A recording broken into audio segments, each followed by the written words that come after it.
జ్ఞానహారతి జ్ఞాన జ్యోతుల హారతి సాయి స్వరూపమా నీకు పూలహారతి సచ్చరితం నీకు జ్ఞాన జ్యోతుల హారతి జ్ఞానహారతి జ్ఞాన జ్యోతుల హారతి సాయి స్వరూపమా నీకు పూలహారతి సచ్చరితం నీకు జ్ఞాన జ్యోతుల హారతి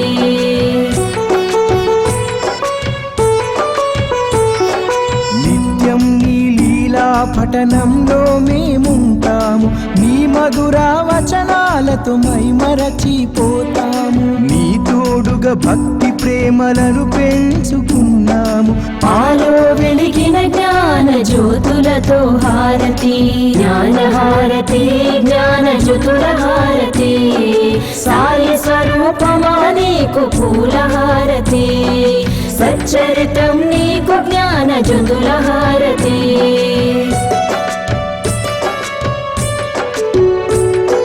సాయి ఆత్మను నీలో నింపుకుంటివి తనివి తీర సాయిని దర్శింపజేస్తివి కష్టాలను దుఃఖాలను తరిమి కొడితివి దయగల తల్లి నీకు ప్రేమహారతి జ్ఞానహారతి జ్ఞాన జ్యోతుల హారతి సాయి స్వరూపమా నీకు పూలహారతి సచ్చరితం నీకు జ్ఞాన జ్యోతుల హారతి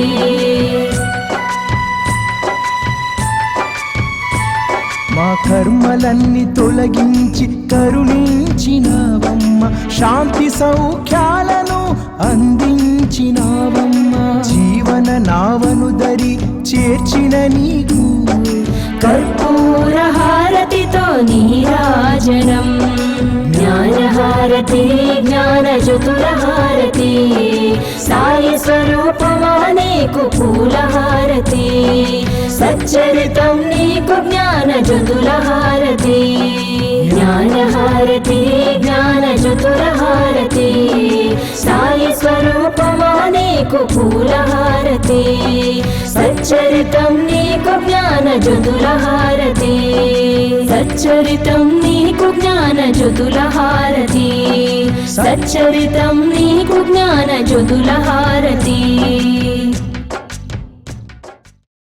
ఈ కొత్త సంవత్సరంలో మనందరి మనసును కూడా ప్రశాంతంగా అదేవిధంగా మనకు ఏవైతే అనుగ్రహించాలో వాటన్నింటినీ కూడా సద్గురువు అనుగ్రహిస్తారనేటువంటి విశ్వాసంతో మనం ఉండగలిగితే అంతకు మించినటువంటి భక్తి మరొకటి లేదు.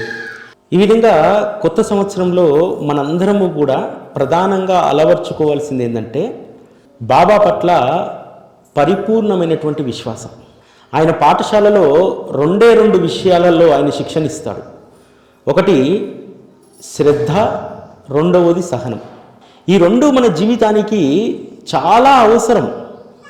కానీ ఇది ఏ భగవంతుని యొక్క ప్రస్థానంలో మనము మానవులుగా ఎక్కువగా మనం నేర్చుకోలేము. కేవలము ఈ కలియుగంలో పరబ్రహ్మ సద్గురువు రూపంలో వచ్చారు కాబట్టి ఆయన్ని ఆశ్రయించినటువంటి మనందరికీ కూడా ఆయన మొదటగా ఇచ్చేటువంటి శిక్షణ శ్రద్ధ, విశ్వాసం. ఈ శ్రద్ధ, విశ్వాసం, సహనం అనేటువంటివి మన జీవితానికి ఎంతగా ఉపయోగపడతాయంటే మనం కనుక ఆ రోజు బాబాతో ఉన్నటువంటి భక్తుల జీవితాలను కనుక మనం చూడగలిగితే, మనం అర్థం చేసుకోగలిగితే ఆనాటి భక్తుల జీవితాలను, వారు బాబా పట్ల అంత భక్తి కలిగి ఉండడానికి ప్రధానమైనటువంటి కారణం ఏమిటంటే వారికి బాబా పట్ల ఉన్నటువంటి శ్రద్ధ. అంతేకాదు సబూరి అంటే ఎంత విశ్వాసం అంటే ఆ విశ్వాసము ఓపికతో కూడినటువంటిదై ఉండాలి. ఓర్పు లేనటువంటి జీవితము ఎప్పుడూ కూడా శోభించదు.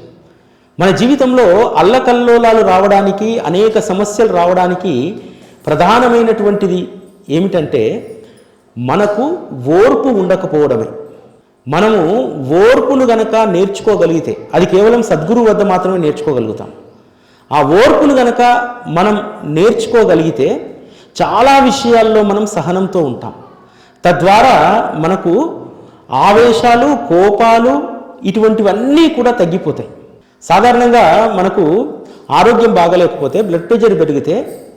డాక్టర్ ఏం చెప్తాడు?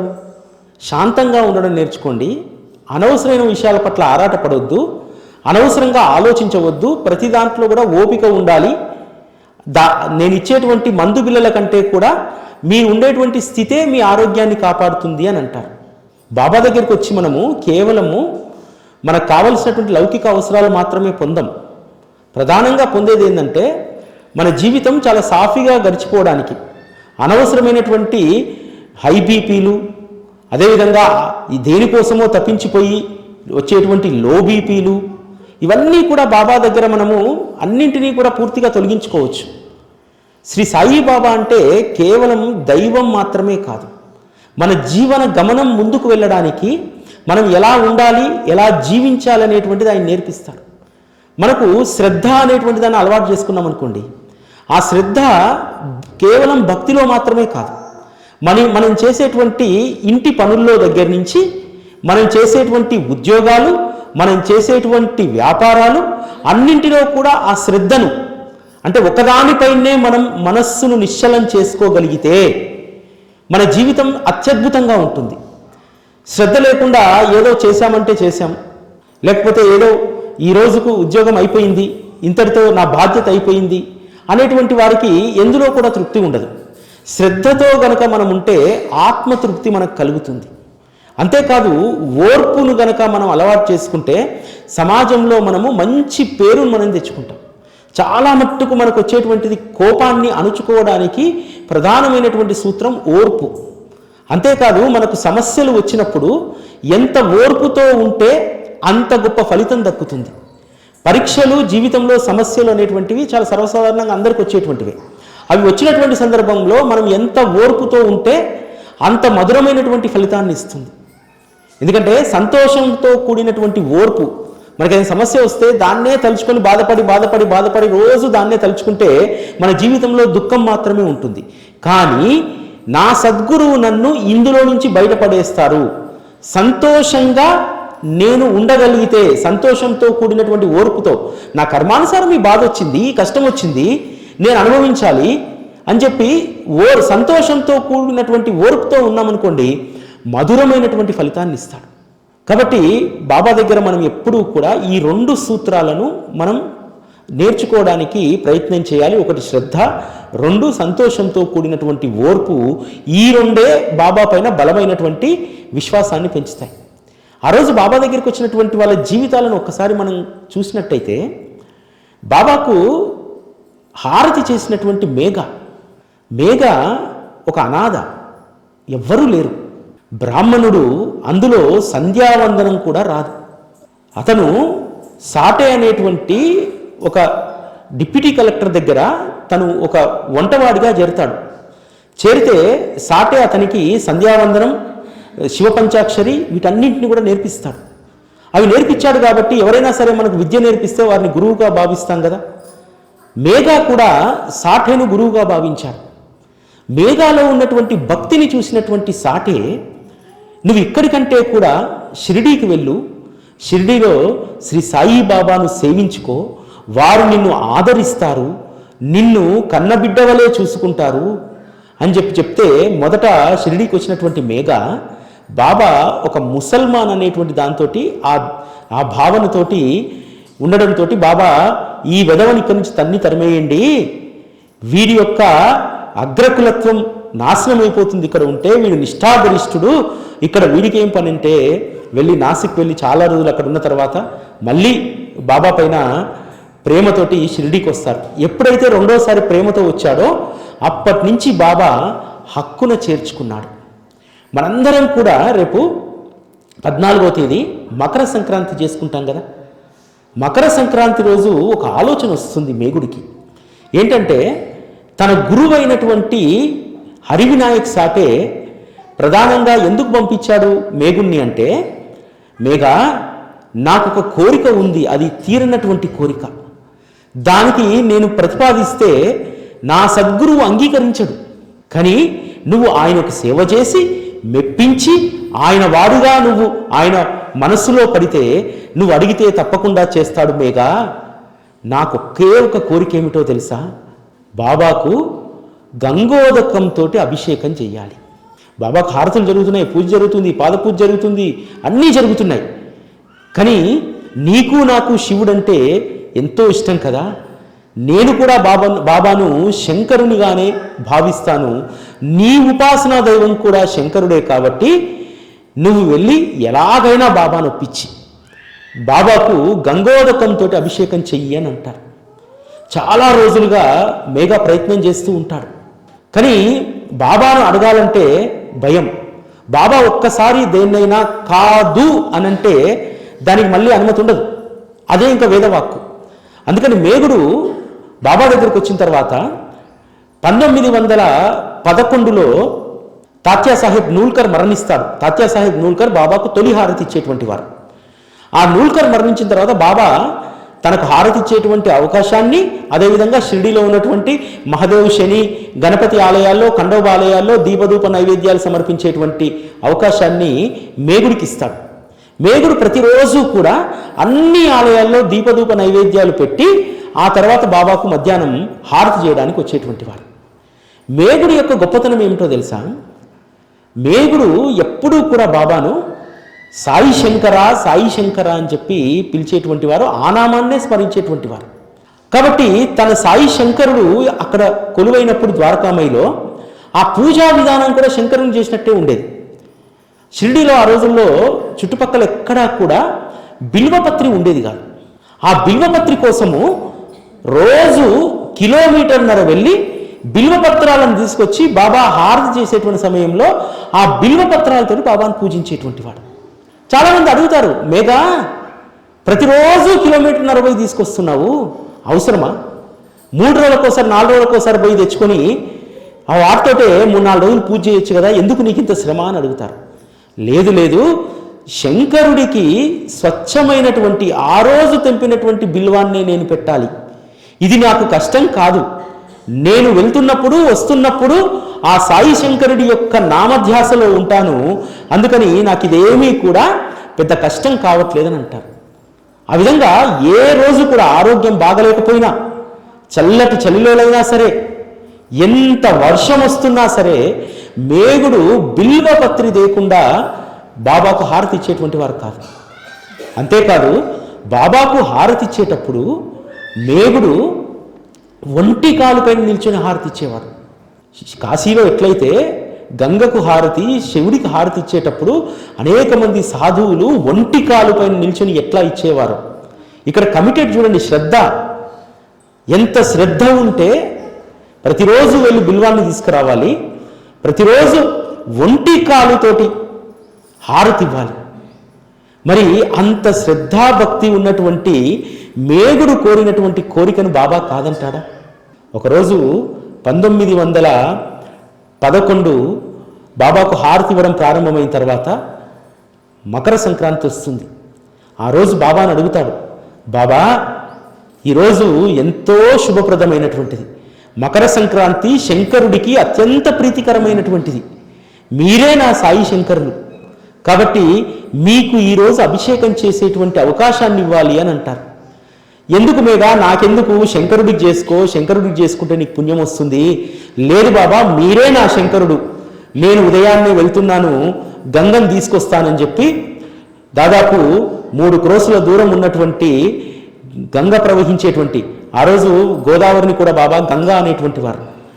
ఆ గంగ దగ్గరికి వెళ్ళి, గోదావరి వద్దకు వెళ్ళి బిందె నిండా నీళ్లు తీసుకొస్తాడు ఉదయాన్నే. తీసుకొచ్చిన తర్వాత బాబాను వెళ్ళి అడుగుతారు, బాబా మీరు వచ్చి ఆసనం పైన బయట, సభామండపం బయట ఆసనం పైన కూర్చుంటే నేను మీకు అభిషేకం చేసుకుంటాను అంటారు. అరే మేఘా, ఎంత చెప్పినా నువ్వు, సరే వస్తాను, అన్నిటికీ మూలం ఈ శిరస్సే, ఏదో శిరస్సు పైన 4 నీళ్లు చిలకరించు, అనవసరంగా నా కఫ్ని ఇదంతా తడిచిపోతుంది, ఓన్లీ ఈ తలపైనే పొయ్యి అని అంటారు. కానీ బాబా అంగీకరించినటువంటి సంతోషంలో మేఘుడు అసలు తన్మయత్వంతో హరగంగా హరగంగా నమో శంకర నమో శంకర నమశివాయ అనుకుంటూ మొత్తం తెచ్చిన నీళ్ళన్నీ కూడా బాబా శిరస్సు పైన పోస్తాడు. విచిత్రం ఏంటంటే బాబా యొక్క తల భాగం మాత్రమే తడుస్తుంది, కఫ్ని అంతా కూడా పొడిగా ఉంటుంది. అప్పుడు మేఘుడు ఆశ్చర్యపోతాడు, శివుడి యొక్క ఆకారము లింగము కదా, కేవలం లింగం పైనే, ఆ శిరస్సు పైనే పోస్తాం కదా. ఇప్పుడు కూడా ఈ ద్వారకామయిలో ఉన్నటువంటి శ్రీ సాయి భగవానులు సాక్షాత్తు శంకరులే అని చెప్పి ఆ విధంగా బాబా దేహానికి, ఈరోజు బాబా విగ్రహాలకు, మన ఇంట్లో ఉన్న విగ్రహాలకు మనము అనేక సందర్భాల్లో అభిషేకాలు చేసుకుంటాం.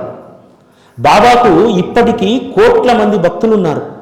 ఆ కోట్ల మంది భక్తుల్లో ఒకే ఒక్కరికి అద్భుతమైనటువంటి అవకాశం వచ్చింది, మేగుడికి.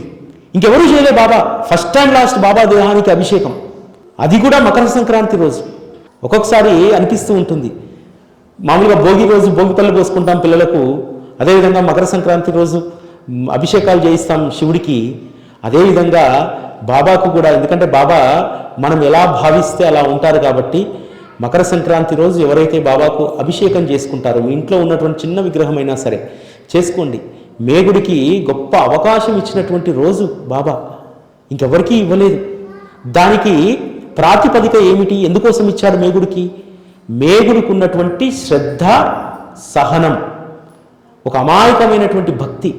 మనము సాధారణంగా మనం అనుకుంటాం బాబా మన లౌకిక జీవితంలో కావలసిన అన్నీ కూడా ఇస్తాడు, బాబాను చేరుకుందే మనం, అందుకు మనకు హక్కు ఉంది బాబాను ఏది పడితే అది కోరడానికి.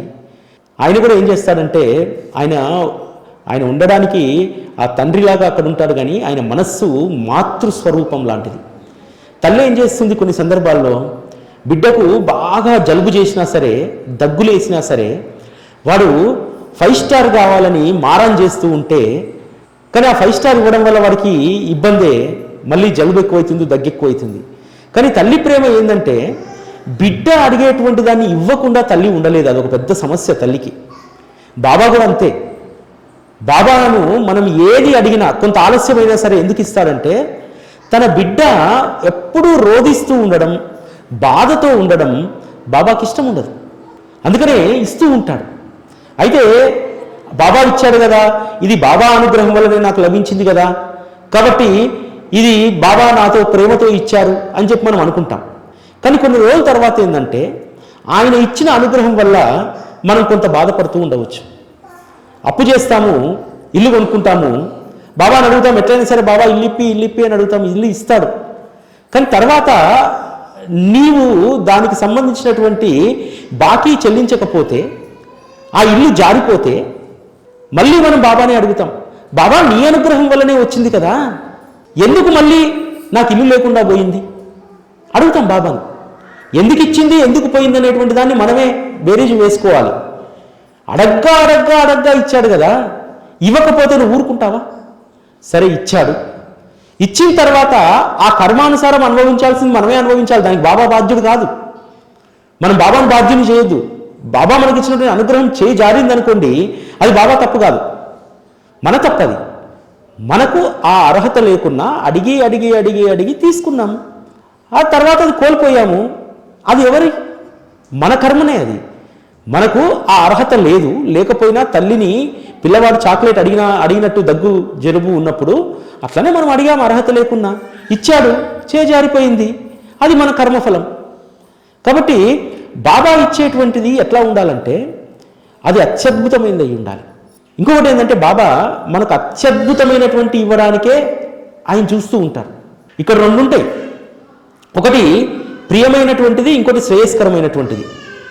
మానవులుగా మన నైజం ఏంటంటే, ప్రియమైనటువంటి వాటిని మాత్రమే అడుగుతాం. కానీ బాబా మాత్రము మన జీవితాన్ని ఆయనకు అప్పగిస్తే శ్రేయస్కరమైనటువంటి వాటి ఇస్తాడు. శ్రేయస్కరమైనటువంటివి మనకు హాని చేయవు, ప్రియమైనటువంటివే హాని చేస్తాయి. బాగా షుగర్ పెరిగిన తర్వాత స్వీట్ తినాలనిపిస్తుంది, హానే కదా.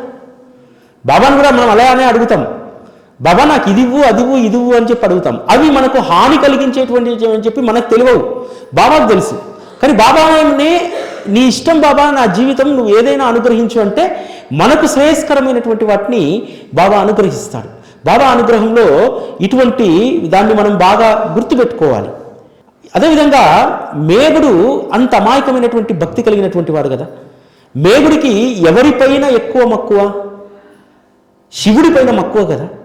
అందుకనే బాబా ఒకరోజు సాక్షాత్తు తానే మేగుడు ఉన్నటువంటి బసలోకి వెళ్ళి, మేఘా త్రిశూలాన్ని గియ్యి, నీ శివుడు వస్తున్నాడు అని అంటాడు. సాధారణంగా మళ్ళీ హారతికి పొద్దున్నే వచ్చేసిన తర్వాత బాబా అడుగుతాడు, మేఘా త్రిశూలం గీసావా, నీ శివుడు వస్తున్నాడు అని అంటాడు. లేదు బాబా, అది స్వప్నమో, మీరు స్వప్నంలో ఆదేశించింది చెయ్యాలో వద్దో తెలియక నేను సంశయంలో ఉన్నానంటే, మేఘా నువ్వే నీ గదికేసుకున్నటువంటి తలుపులు తాళాలు నాకేమైనా అడ్డా? నేనే వచ్చి స్వయంగా నిన్ను లేపి చెప్పాను. నీ పక్క మీద నువ్వు ఉదయం లేచేసరికి నేను ఆశీర్వదించినటువంటి అక్షతలు నీ పక్క పైన లేవా? వచ్చింది నేనే అని చెప్పగానే త్రిశూలాన్ని గీస్తాడు. గీసిన తర్వాత 4వ రోజు పూణే నుంచి ఒక పెద్ద మనిషి శివలింగాన్ని తీసుకొని బాబా దర్శనానికి వస్తాడు. ఎందుకు ఆ శివలింగాన్ని తీసుకొచ్చాడంటే, బాబా చేతులతో స్పృశించిన తర్వాత దాన్ని తన పూజా మందిరంలో పెట్టుకోవాలనుకుంటాడు. బాబా ఆ శివలింగాన్ని చేతిలోకి తీసుకొని, ఇది ఎంతో అందంగా ఉంది, దీన్ని కనుక నువ్వు తీసుకెళ్తే నువ్వు ఒక్కడే పూజించుకుంటావు, ఇది నా వద్ద వదిలి వెళ్తే కొన్ని లక్షల మంది దీన్ని పూజించుకుంటారు, కోట్ల మంది దీని చుట్టూ ప్రదక్షిణ చేస్తారంటాడు. ఆ పెద్ద మనిషి అంటాడు, బాబా నా ఒక్కని స్వార్థం కోసం ఎందుకు, అందరి జనుల ఉద్ధరణ కోసం మీరు ఇక్కడ అవతరించారు, కాబట్టి జనులకు ఏది హితమో అదే మీరు చేస్తారు, ఉండని అని చెప్పి ఉంచిపోతాడు. అప్పుడే మేఘా హారతి పళ్ళం పట్టుకొని వస్తాడు బాబాకు హారతి ఇవ్వడానికి. మేఘా ఇక నీ శివుడు వచ్చాడు, ఈ శంకరుణ్ణి తీసుకెళ్ళు బసకు అని అంటాడు. అక్కడ ఉన్నటువంటి వాళ్ళందరికీ ఆశ్చర్యం వేస్తుంది. ఎందుకంటే మనము చాలామంది ఇప్పటికి కూడా మనం ఏం చేస్తామంటే ఒక రంధ్రాన్వేషణ చేస్తూ ఉంటాం. ఆ రోజు కూడా కొంతమంది అక్కడ రంధ్రాన్వేషణ చేశారు. అరే మేఘుడు ఒక్కడు పూజిస్తే లక్షల మంది పూజించినట్ట, మేఘుడు అంత గొప్పోడా అని చెప్పి అందరూ కూడా మేఘుడి పైన ఒక ఈర్ష్య భావన. ఎందుకంటే బాబా ఇంతగా మేఘుడిని ప్రేమిస్తున్నాడా అంటే మేఘుడు 1,00,000 మందితో సమానమా అని చెప్పి అందరూ ఈర్ష్య అసూయలతో ఉండిపోతారు. ఆ తర్వాత 8 నెలల పాటు మేఘుడు ఎన్ని రకాల అభిషేకాలను ఆ శివలింగానికి చేశాడు. 8 నెలల తర్వాత 1912 జనవరి 16వ తేదీ రోజు మేఘుడు బాబాకు హారతి ఇవ్వడానికి వస్తారు. ఆ తెల్లారి 17వ తారీఖు రాడు. విపరీతమైనటువంటి జ్వరం వస్తుంది. బసలోనే ఉండిపోతే బాపు సాహెబ్ జోగొచ్చి హారతి ఇస్తాడు. 16వ తేదీ రోజు హారతి ఇచ్చినప్పుడు బాబా అంటాడు, ఇతడు నాకు ఇచ్చేటువంటి చివరి హారతి ఇదే. 18వ తారీఖు రోజు బాపు సాహెబ్ జోగ్తో అంటాడు, మేఘా ఎలా ఉన్నాడు, మేఘా ఇక ఉండడేమో అని అంటాడు. కానీ ఏదో బాబా ఎప్పుడు ఏదో ఒకటి మాట్లాడుతూ ఉంటారు, అది నిజమో కొన్ని సందర్భాల్లో అర్థం కాకుండా మాట్లాడతారు. అది ఏదోలో మేఘుడు గురించి అన్నాడు, మేఘుడికి జ్వరం వచ్చింది కదా, అతను జ్వరం పోగొట్టడానికి ఏదో బాబా మాట్లాడారు అనుకున్నారు. 19వ తేదీ ఉదయం 4 గంటలకు మేఘుడు మరణిస్తాడు. మేఘుడు యొక్క అంత్యక్రియలన్నీ జరిగిన తర్వాత మేఘుడు గదిలో ఉన్నటువంటి శివలింగాన్ని తీసుకొచ్చి తను 16 ఏళ్ల బాలుడిగా అవతరించినటువంటి వేప చెట్టు కింద గురుస్థాన్లో ఆ శివలింగాన్ని బాబా ప్రతిష్ఠింపజేస్తారు. బాబా చెప్పినటువంటి మాట ఉమ్మైందా?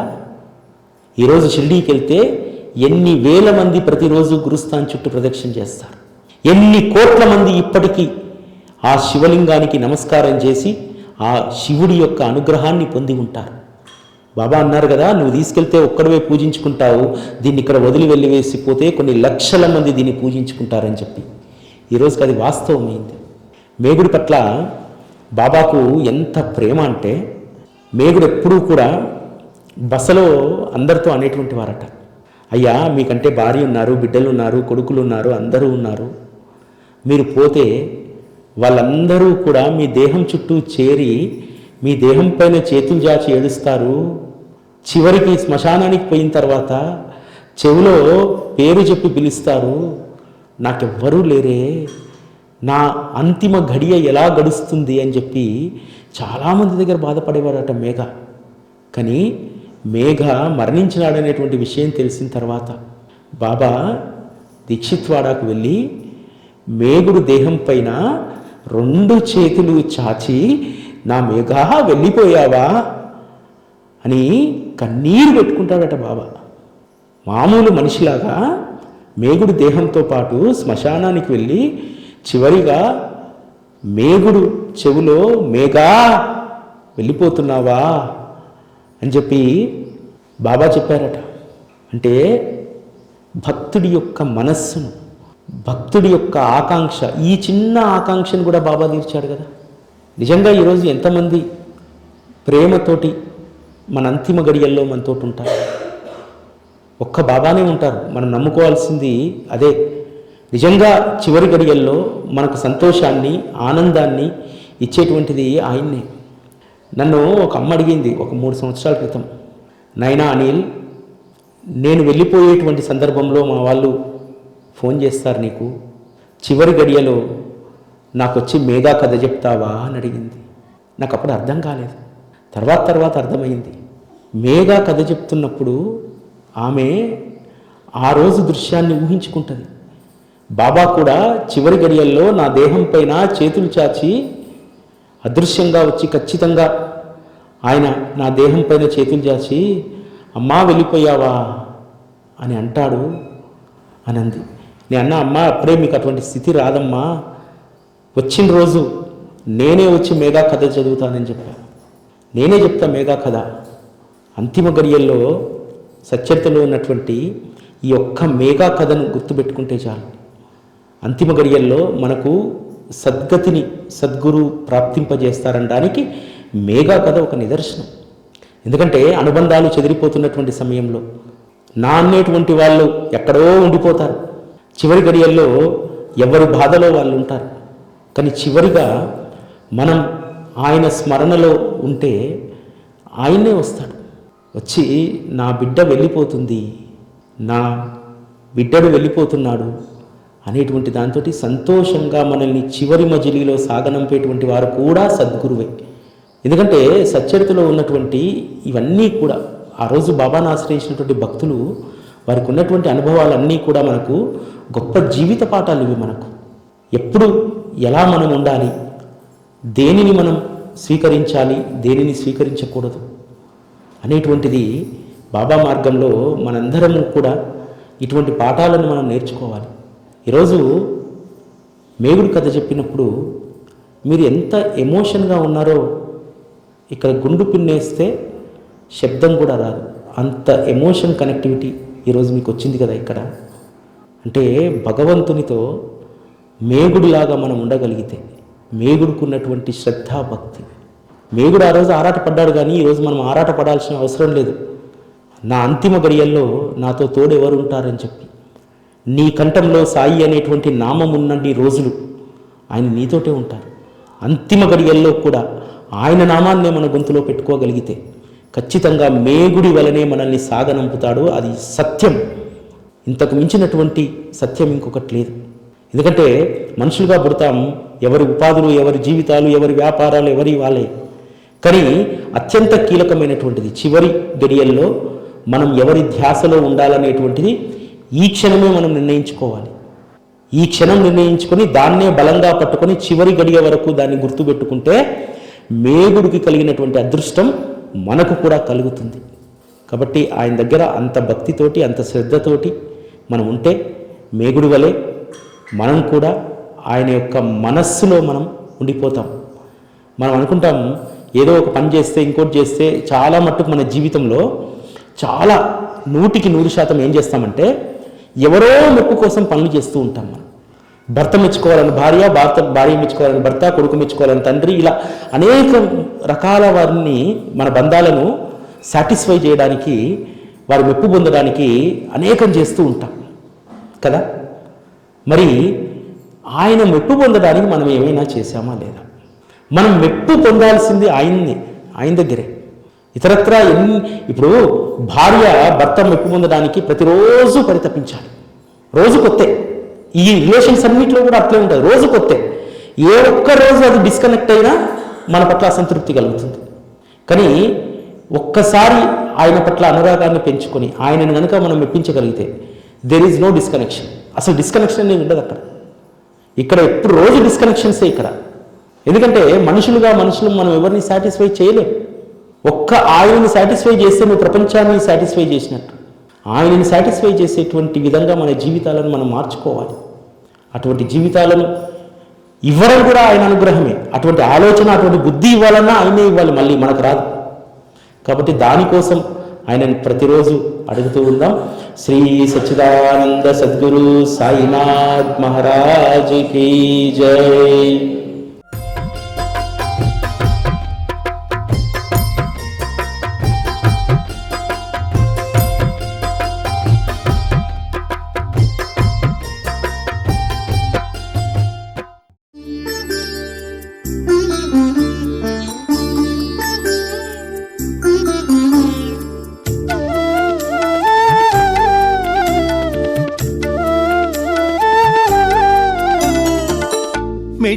మధ్యాహ్న సమయాన ఇంటికెవరు వచ్చిన గాని అతిథి దేవో భవ అని అన్నము పెట్టగానే మన మనసున అన్నదాన ప్రభువని సాయి ఆరోగ్యమునిచ్చు సాయి అప్పుడే పరమాత్ముడు ప్రశాంతపరచు ఆత్మను ఓ సద్గురు సాయి నా సర్వము నీవేలే ఓ సద్గురు సాయి నా సర్వము నీవేలే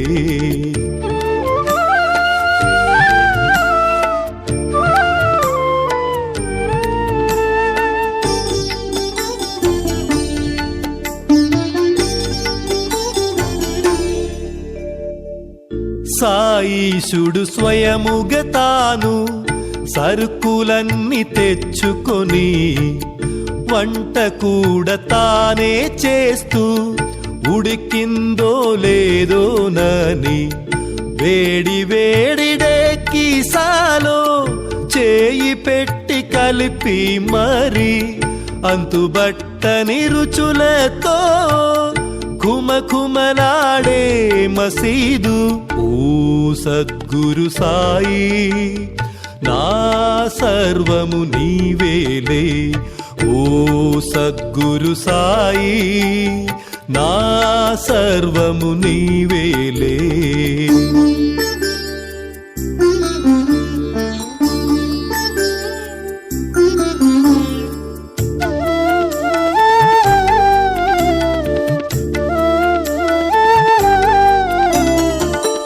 మహల్సాకు తాత్యాకు ముందుగా ప్రసాదమిచ్చి అందరికీ తానే అవుతూ వడ్డించేవారు సాయి